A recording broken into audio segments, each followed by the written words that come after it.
Brought to you by NBC bearing, भारताची पहिली bearing उत्पादक। 2008 साली झालेल्या मालेगाव ब्लास्ट नंतर कोर्टामध्ये याची सुनावणी झाली आणि आता सर्व आरोपींची निर्दोष मुक्तता करण्यात आलेली आहे। त्यापैकीच एक आरोपी असलेले समीर कुलकर्णी आपल्या सोबत आहेत, ज्यांची आता निर्दोष मुक्तता करण्यात आलेली आहे आणि हा कलंक जो त्यांच्यावर लागला होता तो सुद्धा मिटलेला आहे, न्यायालयाने मिटवलेला आहे। बरेचसे आरोपी होते जे आज भाऊक सुद्धा झाले, त्यांनी एकत्रित पत्रकार परिषद सुद्धा घेतली। आपल्यासोबत TV9शी ते आज खास बातचीत करणार आहेत। तुमचं स्वागत आहे। आणि इतक्या वर्षाचा हा सगळा संघर्ष, आधी बॉम्बस्फोटामध्ये तुमचं नाव येणं, दहशतवादाचा एक ठपका तुमच्यावर लागणं आणि मग त्या सगळ्यातून निर्दोष मुक्तता, भूतकाळात जेव्हा जाता काय काय आठवतं? अर्थार्थी संबंध नसताना आणि 2008 या वर्षी मी संपूर्ण वर्ष महाराष्ट्रामध्ये सुद्धा आलेलो नव्हतो। मी माझ्या वैयक्तिक जीवनामध्ये पहिल्यांदाच 25 ऑक्टोबर 2008 हा दिवाळीच्या दिवसांमध्ये जेव्हा मला मुंबई ATS काळा चौकीमध्ये आणण्यात आलं, तेव्हा प्रथमच मला कळलं की मालेगाव बॉम्बस्फोट या संबंधामध्ये त्या दिवसापासून आम्ही ठामपणे स्वायत्त यंत्रणांवरती विश्वास ठेवून तपास यंत्रणांना सहकार्य करत या खटल्याला सामोरं गेलो आणि तब्बल 17 वर्षानंतर प्राण कंठाशी आणून ज्या दिवसाची आम्ही वाट बघत होतो, 31 जुलै 2025 रोजी आमच्या सत्यावरती सन्माननीय विशेष न्यायालयाने शिक्कामोर्तब केलं। परंतु गेल्या 17 वर्षामध्ये जो अनन्य असा अन्याय आमच्यावरती संबंधितांनी ठरवून केला, सन्माननीय न्यायालयांचा विश्वासघात केला, बहुसंख्यक हिंदू समाजासोबत तत्कालीन सरकारने विश्वपटलावरती आमचे जे काही आस्थेचे आणि अस्मितेचे प्रतीक होते त्याला बदनाम केलं, ते म्हणजे हिंदू आतंकवाद आणि भगवा दहशतवाद। फक्त 2009चं लोकसभेचं इलेक्शन डोळ्यासमोर ठेवूनच तत्कालीन काँग्रेसच्या नेतृत्वाने हे बागुलबाव उभे केलेत आणि हे धादांत खोटं होतं। हे सन्माननीय विशेष न्यायालयाच्या त्या हजारपणाच्या वरच्या आदेशाने हे सिद्ध झालेलं आहे। पण आमच्या आयुष्यातील 17 वर्ष हे कोण परत करणार? आणि गलिच्छ राजकारणाला काँग्रेस सातत्यपूर्वक का त्या बहुसंख्यक हिंदू समाजाचा अपमान करते, का अल्पसंख्यक समाजासोबत विश्वासघात करते, का न्यायालयाला गृहीत धरते, हे सगळे प्रश्न अनुत्तरित आहेत। प्रज्ञा सिंग यांनी सांगितलं की पंतप्रधान नरेंद्र मोदी जे आता पंतप्रधान आहेत तेव्हा नेते होते भाजपचे मोठे, त्यांचं नाव घेण्याचा त्यांच्यावरती दबाव होता। तुमच्यावरही असा कुठला दबाव होता कुणाचं नाव घेण्याचा? ते मोहन भागवत असू द्या, योगी असू द्यात, मोदी असू द्यात, कुणाचं नाव घेण्याचा तुमच्यावर दबाव होता? ही वस्तुस्थिती आहे की नेहमी आम्हाला हाच प्रश्न विचारला जातो की तुम्हाला या खटल्यामध्ये का गोवण्यात आलं? अर्थार्थी संबंध नसताना फक्त काँग्रेसचं जे देशविरोधी धर्मविरोधी राजकारण होतं त्याला आम्ही कायद्याच्या चौकटीमध्ये संविधानिक कर्तव्य म्हणून आम्ही विरोध करत होतो।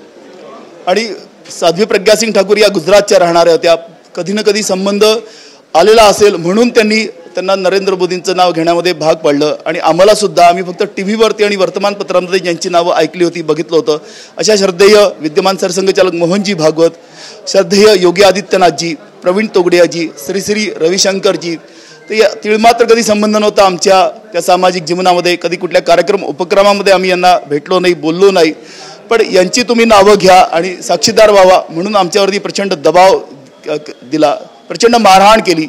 आणि मीच फक्त हे म्हणत नाही तर या खटल्यातील साक्षीदार म्हणतात आहे, तपास अधिकारी, पूर्व ATS अधिकारी मेहबूब मुजावर सुद्धा सोलापूरच्या न्यायालयामध्ये त्यांनी प्रतिज्ञापत्रावरती हे म्हटलं। आज न्यायालयाच्या आदेशामध्ये सुद्धा हे सगळ्या गोष्टी नमूद आहेत। तर मालेगाव विस्फोट या खटल्याचा तिळमात्र संबंध नसताना जसं गांधीवधानंतर तत्कालीन त्या सगळ्या संस्था संघटनांना बंदी करायची, त्यांच्या नेतृत्वाला जेलमध्ये टाकायचं, आणीबाणीच्या काळामध्ये सुद्धा असं दमनतंत्र या काँग्रेसने केलेलं आहे, तसंच 2009चं लोकसभेचं इलेक्शन डोळ्यासमोर ठेवूनच तत्कालीन काँग्रेसच्या नेतृत्वाने आमचं आयुष्य उद्ध्वस्त केलं, बहुसंख्यक हिंदू समाजाला विश्वपटलावरती बदनाम करण्याचं दुस्साहस केलं। पृथ्वीराज चव्हाण यांनी तर आता म्हटलेलं आहे की भगवा दहशतवाद जो आहे तो म्हणणं योग्य नाही आहे, सनातनी दहशतवाद असा शब्दप्रयोग त्यांनी केला आहे। कसं पाहता याकडे? आम्हा भारतीयांचं सर्वोच्च संविधान आहे, कायद्याचं राज्य आहे, कुठल्याही गुन्हेगाराला अशा शब्दांनी पुकारणं कितपत संयुक्तिक आहे? सर्वसामान्य त्या भारतीय नागरिकाला कायदा क्षम्य आहे, परंतु त्या कायदा बनवणाऱ्यांनी ज्यांनी नेतृत्व केलेलं आहे या राज्याचं किंवा केंद्रस्थानी सुद्धा त्यांनी त्या राष्ट्रीय पक्षांचं नेतृत्व केलेलं आहे, तर या बहुसंख्यक हिंदू समाजाला असं अश्लाघ्य शब्दांनी ते कसं काय संबोधू शकतात? आणि हा आमचा प्राणप्रिय असा तो सनातन शब्द आहे। त्यामुळे हे त्यांनी जेव्हा ते निवडणुकीला सामोरं जातील तेव्हा बहुसंख्यक सनातनी हिंदू त्यांना त्यांच्या अज्ञानाची जाणीव करून देतील, जसे दिग्विजय सिंगला साध्वी प्रज्ञा सिंग ठाकूर यांनी करून दिली। पण तुम्ही शरद पवारांचं पण नाव घेतलं पत्रकार परिषदेमध्ये, का घेतलं त्यांचं नाव? महाराष्ट्रामध्ये जे काही नेतृत्व होतं राष्ट्रवादीचं, त्यांनी या इन्सिडन्सच्या अगोदरच अलिबागच्या त्या कार्यकर्त्यांसमोर म्हटलं होतं आणि हिंदूंवरती शंका व्यक्त केलेली होती. तत्कालीन गृहमंत्रीपदे राष्ट्रवादी काँग्रेसकडे होतं. 2006चा मालेगाव विस्फोट, 7/11चा तो साखळी ट्रेन विस्फोट आणि मालेगाव 2008चा हा विस्फोट, तत्कालीन गव्हर्नमेंटने आणि त्या तपास यंत्रणांनी आपल्या कर्तव्यामध्ये कसूर केला, बेजबाबदारपणा केला, म्हणूनच हे सगळे विस्फोट झालेत. आणि यांचं गलिच्छ राजकारण 2009चं इलेक्शन डोळ्यासमोर ठेवूनच यांनी बहुसंख्यक हिंदू समाजाला विश्वपटलावरती बदनाम करण्यासाठी, मुस्लिम तुष्टीकरणासाठी निर्दोष निरपराध सगळ्या भारतीयांना गोवलं. मी स्वतः एक उदाहरण आहे. इच अँड एव्हरी डेटला मी सन्मानाने विशेष न्यायालयामध्ये गेलो, वकील केला नाही, narco test, brain mapping test, polygraph टेस्टला मी सामोरं गेलो. 6 ओळींचं ते 1000 पानांचं जे काही आदेश आहे त्याच्यामध्ये फक्त 6 ओळी सन्माननीय विशेष न्यायालयाने म्हटलेलं आहे आणि ॲब्सोल्यूट नो एव्हिडन्स A5 माझ्या संबंधामध्ये लिहिलेलं आहे. पण त्याच्यासाठी माझ्या जीवनातले 17 वर्ष गेलेले आहेत. तर हे तत्कालीन राज्यकर्ते शरद पवार, दिग्विजय सिंग, सुशीलकुमार शिंदे, शिवराज पाटील, चिदंबरम, सोनिया गांधी, राहुल गांधी यांनी सेप्रॉन टेररिझम, हिंदू आतंकवाद, भगवा दहशतवाद म्हणून बहुसंख्यक हिंदू समाजालाच आरोपीच्या पिंजऱ्यामध्ये उभं केलं. आणि आज वास्तव असंच आहे की फक्त मालेगाव विस्फोट 2008 नाही तर समझोता ब्लास्ट, मक्का मस्जिद blast, Ajmer Sharif blast, Modasa blast, Malegaon 2006 blast, Malegaon 2008 blast, ह्या सगळ्या ब्लास्टमध्ये ते यच्चयावत जे निर्दोष हिंदू होते त्यांच्या निर्दोषत्वावरती सन्माननीय न्यायालयाने शिक्कामोर्तब केलेली आहे. काय गरज होती 26/11च्या त्या पाकिस्तानी आतंकवाद्यांना हिंदू आय कार्ड घेऊन येण्याची? काय गरज होती हिंदू कलावा त्यांच्या हाताला बांधण्याची? तर कोणाचं हे षडयंत्र होतं? कोणासाठी तपास यंत्रणा नक्की काम करत होत्या? कायद्याचं राज्य आहे, कायद्याच्या राज्यामध्ये आरोपीला पकडा, न्यायालयामध्ये हजर केला, गुन्हा सिद्ध करा, त्याला शिक्षा करा. पण आम्हा आस्थेची, आमच्या ज्या प्राणप्रिय त्या पवित्र सनातन धर्माला बदनाम करण्याचं हे साहस यांच्याकडे येतं खुडून. याच्या पाठीमागचा उद्देश काय? तर माझं असं ठाम म्हणणं आहे की येणाऱ्या निवडणुकीमध्ये काँग्रेसला बहुसंख्यक सनातनी हिंदू समाज याचं उत्तर आपल्या मतदानातून अवश्य देईल, जसं 2014ला दिलं. तुमची निर्दोष सुटका झाल्यानंतर पृथ्वीराज चव्हाण यांच्याशी सुद्धा आम्ही बातचीत केली. ते म्हणतात की खरं तर हे गृह खात्याचं अपयश आहे, गृह खाते अमित शहांकडे, त्यामुळे हे सगळे आरोपी सुटले, कारण NIA त्यांच्या अंडरमध्ये काम करतात. 2008चा हा गुन्हा होता. दोषारोपपत्र दाखल केलं 20 जानेवारी 2009 रोजी. स्वाभाविकपणे जे दोषारोपपत्र दाखल केलं तेच न्यायालयामध्ये सिद्ध करायचं होतं. सरकार बदललं 2014 रोजी. एकूण आरोपी होते 16. 12 ATSने पकडलेत, 2 NIAने पकडलेत, 2 आजही वॉन्टेड आहेत. 14 पैकी 7 आरोपी आहेत. 2017ला विदाऊट ट्रायल त्यांना डिस्चार्ज केलं, त्याचं अपील कोणी केलं नाही. 7 आरोपी सशर्त जामिनावरती मुक्त झालेत. प्रथमदृष्ट्या कुठलाही पुरावा नसल्यामुळे त्याचाही कोणी अपील केलं नाही. नाही कुठलाही सन्माननीय विशेष न्यायालयाचा आदेश हा सेटिसाइड झाला, तो बदलला उच्च न्यायालय किंवा सर्वोच्च न्यायालयाने. तर वस्तुस्थिती असंच आहे की आपल्या अधिकारांचा प्रचंड दुरुपयोग करून तत्कालीन गव्हर्नमेंटने आणि काही स्वार्थी पोलीस अधिकाऱ्यांनी न्यायालयाचा विश्वासघात केला आणि आज तब्बल 17 वर्षांनंतर ते सत्य अधोरेखित झालेलं आहे. 7/11चा आपण खटल्याचा निकाल 2 आठवड्यापूर्वीच बघितला.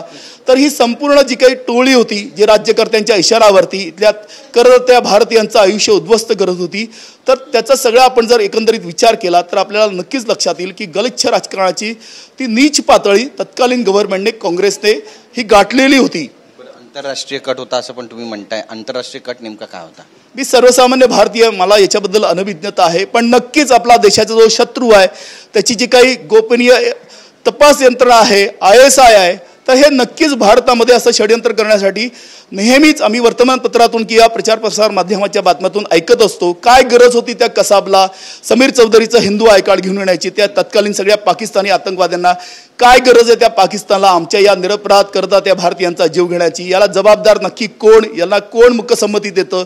कोण त्यांच्याशी संबंध ठेवतं? तर ह्या सरकारने नक्कीच त्याचा छडा लागावा आणि जे जे देशद्रोही आहे, जे जे धर्मद्रोही आहे, जे जे करदाती भारतीयांच्या पैशांची उधळपट्टी करतात, विश्वासघात करतात यंत्रणांचा, तर ते सुनिश्चित व्हावे. त्यांना कायद्याच्या राज्यामध्ये शासन व्हावं.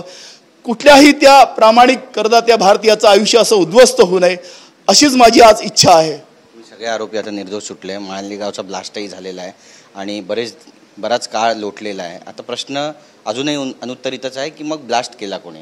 हा ब्लास्ट कसा झाला, कोणी केला? माझं ठाम म्हणणं आहे की स्वतंत्र भारतामध्ये जे प्रामाणिक देशभक्त तरुण असतात ते स्वकर्तृत्वावरती त्यांच्या अंगावरती गणवेश चढतो. त्यांना त्या परंपरेने, विरासतने गणवेश मिळत नाहीत. यच्चयावत भारतातील पोलीस यंत्रणा, तपास यंत्रणा या सक्षम समर्थ आहे.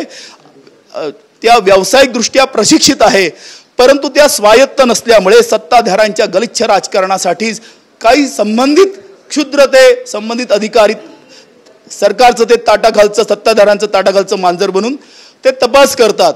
त्यामुळे मी अनभिज्ञ आहे, मला तपासाचा अधिकार नाही, स्वायत्त न्यायालयाला तपासाचा अधिकार नाही. तर याची उत्तर तत्कालीन गव्हर्नमेंटचं जे नेतृत्व आहे की जे ठामपणे आम्हा बहुसंख्यक हिंदू समाजाला विश्वपटलावरती ज्यांनी बदनाम केलं त्यांनी यांची सगळ्यांची उत्तर द्यायची असं माझं अनुभवांती म्हणणं आहे. प्रकरण आता सुप्रीम कोर्टामध्ये सुद्धा जाऊ शकतं, तुमची तयारी पूर्ण लढण्याची आता पुढे?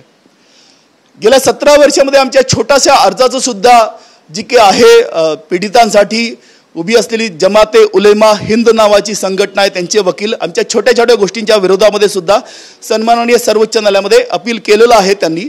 म्हणूनच हा खटला एवढा दीर्घकाळ प्रलंबित राहिलेला आहे. मला आश्चर्य वाटणार नाही की जो 31 जुलै 2025 रोजी आदेश पारित केलेला आहे विशेष न्यायालयाने, तर तिच्या विरोधात ते जातील. कारण खूप प्रसिद्धी मिळते, अमाप पैसा आहे, परंतु कायद्याचं राज्य आहे, स्वायत्त न्याय यंत्रणा आहे, तर ती कायद्याच्या चौकटीमध्ये 100% न्याय निर्णय करेल. आणि सर्वोच्च न्यायालयामध्ये सुद्धा आमच्या त्या निर्दोषत्वावरती सन्माननीय न्यायालय शिक्कामोर्तब करेल, मला पूर्ण विश्वास आहे. मालेगाव ब्लास्टचा आरोप होता, आता तुमची निर्दोष सुटका झाली आहे. ठिकठिकाणी तुम्हाला निमंत्रण येतं, बोलवलं जातं, हार तुरे दिले जात आहेत, तुमचं अभिनंदन केलं जात आहे. जीवन किती बदललं आहे? गेल्या 17 वर्षानंतर आम्ही प्रथमच या गेल्या 5 दिवसामध्ये एवढे प्रचंड फोटो काढलेत. आम्हाला ते हार फुले तोऱ्यांची काही आम्हाला सवय नाही आहे, पण आम्ही आमचं आद्य कर्तव्य समजतो की जो करदाता भारतीय नागरिक आहे, की ज्या क्रांतिकारकांनी या भारताला स्वातंत्र्य मिळवण्यासाठी आपलं सर्वोच्च मानवी बलिदान दिलं, जेणेकरून ते येणाऱ्या पिढ्यांना स्वाभिमानाने स्वतंत्रपणे या भारतामध्ये त्यांचं आयुष्य त्यांना जगता यावं म्हणून कायद्याचं संविधानाची निर्मिती ज्यांनी केली, तर त्यांचीच हे एक प्रकारे अवमानना आहे. आणि या 5 दिवसामध्ये हिंदू समाजाने अत्यंत मोठ्या मनाने सन्मानाने विशेष न्यायालयाच्या आदेशावरती विश्वास ठेवून आम्हाला आपलं म्हटलं, आमच्याशी संवाद साधला, आमच्यासोबत फोटो काढलेत. तर ते 17 वर्षाचा सगळा त्राण जो काही होता तो सगळं आम्ही विसरलेलो आहे. कारण जाकीर नाईसाठी 50च्या वरती मुस्लिम ते देश आहेत, पण आम्हा बहुसंख्यक हिंदू समाजासाठी हा एकमात्र प्राणप्रिय हिंदू देश आहेत. त्यामुळे आज या महाराष्ट्रातील देशातील जे आम्हा हिंदूंचं जे काही आराध्य दैवत आहे स्वातंत्र्यवीर सावरकर राष्ट्रीय स्मारकामध्ये आम्हाला यांनी बोलवलं, आमचं म्हणणं ऐकून घेतलं, आम्हाला आपलं म्हटलं, तर ह्या आमच्यासाठी आजचा दिवस अविस्मरणीय आहे. आणि भविष्यामध्ये आता वावरताना समाजामध्ये आनंद आहे की तुम्ही या सगळ्यातून बाहेर पडलात, की दुःख आहे की आयुष्याची 17 वर्ष आता वाया गेली? नक्कीच की आम्ही काय म्हणजे साध्वी प्रज्ञासिंग ठाकूर आणि मी ब्रह्मचारी, आम्हाला काही संसार करायचा नव्हता, कुठला कंपनी चालवायची नव्हती, परंतु समाजहिताचं देशहिताचं आम्ही काम नाही करू शकलो गेल्या 17 वर्षामध्ये. मी स्वतंत्र भारतातला एकमेव भारतीय नागरिक आहे. मी निमित्त हे सांगायला की मी 27 वेळा रक्तदान केलं. आम्हा भारतीयांची जी संस्कृती आहे ती म्हणजे कोणाच्या तरी आपण जोपर्यंत उपयोगी पडत नाही तोपर्यंत आपल्या जगण्याला अर्थ नसतो. माणूस हा समूह प्रिय प्राणी असतो, सुखदुःखांमध्ये सोबत तो जगत असतो. कारागृहातून पण आम्ही 27 वेळा रक्तदान केलं आणि शेवटच्या श्वासापर्यंत या समाजहितासाठी देशहितासाठी आम्ही अवश्य पार पाडू. आमचं कर्तव्य, संविधानिक कर्तव्य आम्ही आमचं पार पाडू. परंतु कुठल्याही त्या निस्वार्थ कर्तव्य भावनेने जो काही करदाता भारतीय त्याच्या नशिबी असं आयुष्य येऊ नये म्हणूनच तत्कालीन जे काही काँग्रेसचं नेतृत्व होतं, जे काही धर्मविरोधी राष्ट्रविरोधी काँग्रेसची जे काही गलिच्छ राजकारण आहे त्याचा विरोध शेवटच्या श्वासापर्यंत करू. यच्चेयवत भारतीयांना जागृत प्रबोधन मार्गदर्शन करू आमच्या अनुभवाच्या आधारावरती आणि यांना सत्तेवरती कदापिही बसू देणार नाही असेच आम्ही संकल्पबद्ध आहोत. शेवटचा प्रश्न, तुम्हाला दहशतवादाबद्दल नेमकं काय वाटतं? कारण हा सगळा प्रसंग तुम्ही अगदी डोळ्याने पाहिलेला आहे, जवळून अनुभवला सुद्धा आहे. काय म्हणाल आणि जगाला काय संदेश देऊ इच्छिता तुम्ही? 17 वर्षानंतर आमच्या आयुष्यामध्ये 31 जुलै 2025 रोजी सन्माननीय विशेष न्यायालयाच्या आदेशाने एक आनंदाचा क्षण आला. परंतु त्या मालेगावमधल्या गरीबड्या करदात्या कुठल्याही संस्था संघटनाशी संबंधित नसलेल्या त्या भारतीय ज्यांच्या घरातल्या त्या व्यक्तीला देवाज्ञा झालेली आहे, जे अधू झालेले आहेत, तर त्यांचं आयुष्य जे काही उद्ध्वस्त झालेलं आहे, तर त्यांनी कसा विचार केलेला असेल की तत्कालीन गव्हर्नमेंटने त्यांच्या अज्ञानाचा, असहाय्यतेचा, असंघटितपणाचा नक्कीच गैरफायदा घेऊन त्यांच्याशी छळ केलेला आहे. आणि नक्कीच हे अत्यंत भेकड दुष्कृत्य आहे.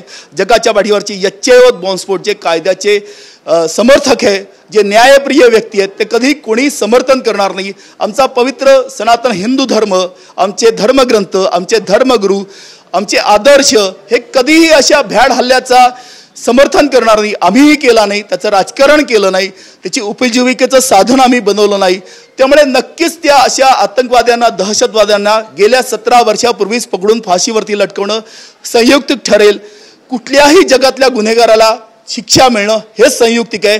कारण कायद्याच्या राज्यामध्ये करदात्या भारतीयाला हिची सुरक्षा पुरवण्याची जी काही जबाबदारी आहे ती कायद्याच्या रक्षकांची आहे. तरच हा स्वस्थ आणि सभ्य समाज हा अत्यंत कर्तव्य भावनेने आपलं संविधानिक कर्तव्य पार पाडू शकेल. मी अनवधानाने सुद्धा या गुन्ह्यांचं कधी समर्थन केलं नाही, करणार नाही.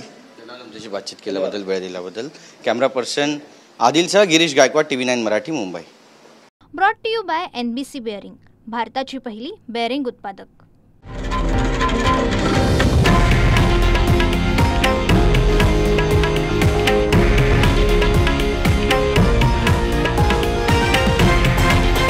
हे आहे देशातील नंबर 1 न्यूज नेटवर्क आणि आपण पाहत आहात TV9 मराठी, एकमेव.